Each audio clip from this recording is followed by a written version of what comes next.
I found out in the courthouse my name, my signature, stamped across a $530,000 mortgage I never signed. It wasn't just fraud, it was betrayal, with my parents holding the pen. I sat there, the clerk sliding the papers across the desk, my stomach tightening like a noose. They had done it behind my back, tying my future to my brother's debts. My parents smiled when I confronted them, like it was some harmless trick. "You'll be fine," my father said. "It's family," my mother added.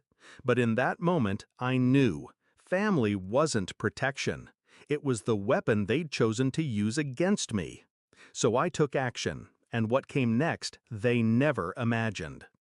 I was always the careful one, the planner, the child who saved, who built, who stayed clean while my brother chased schemes that crumbled before they began. I thought my parents saw that. I thought they respected it. But deep down, they only saw me as a safety net. Every time my brother failed, they turned to me. "Help him. Cover this. It's your responsibility." And every time, I gave in. Until this. This wasn't help, this was theft. I started piecing it together. The loan documents, the notary stamp, the way my brother avoided my eyes at the kitchen table. It wasn't sloppy, it was deliberate. My signature had been forged, notarized, filed, all with my parents' blessing. They didn't just let it happen, they orchestrated it. And when I pressed them, they didn't deny it. "You make more money," my father said flatly. "You can handle it." Like my entire future was just fuel for my brother's fire. I walked away without a word. Because rage is loud. Revenge is quiet. I could have screamed, could have begged, could have threatened. But that's what they expected. Emotion, chaos, something they could twist into guilt. Instead, I chose control. I started digging. Court records, bank accounts, title transfers, every shady deal my brother and my parents had tangled themselves in. They thought their secrets were buried under layers of paper. They forgot I know how to dig. And I found everything. The late payments, the hidden debts, the false statements. Piece by piece, I built a file thick enough to crush them. Step 1, I froze the fraud. I filed a police report, attaching evidence of forgery. The officer's eyebrows rose as he read. My own parents signing me into a $500,000 noose? Step 2, I met with a lawyer. We filed motions, demanded discovery, subpoenaed bank officials. Paperwork became my weapon. Every form a bullet.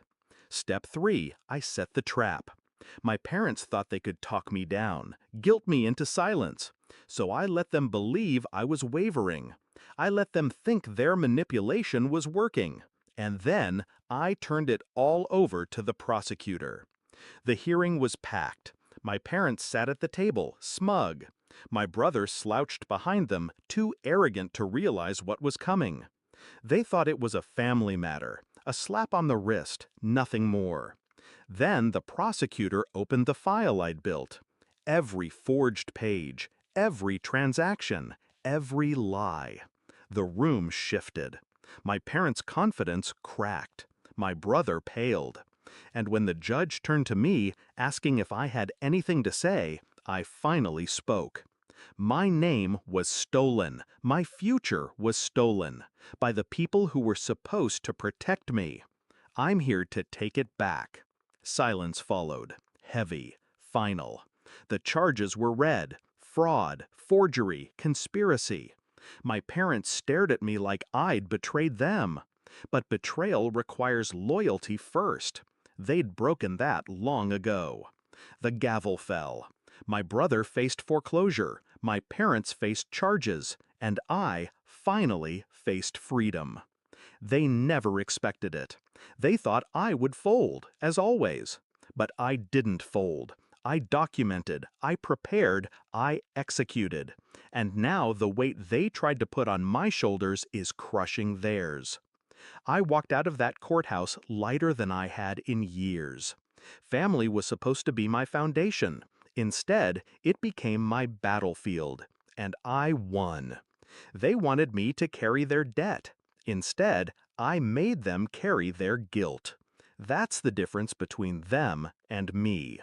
They forged my name, I forged my justice.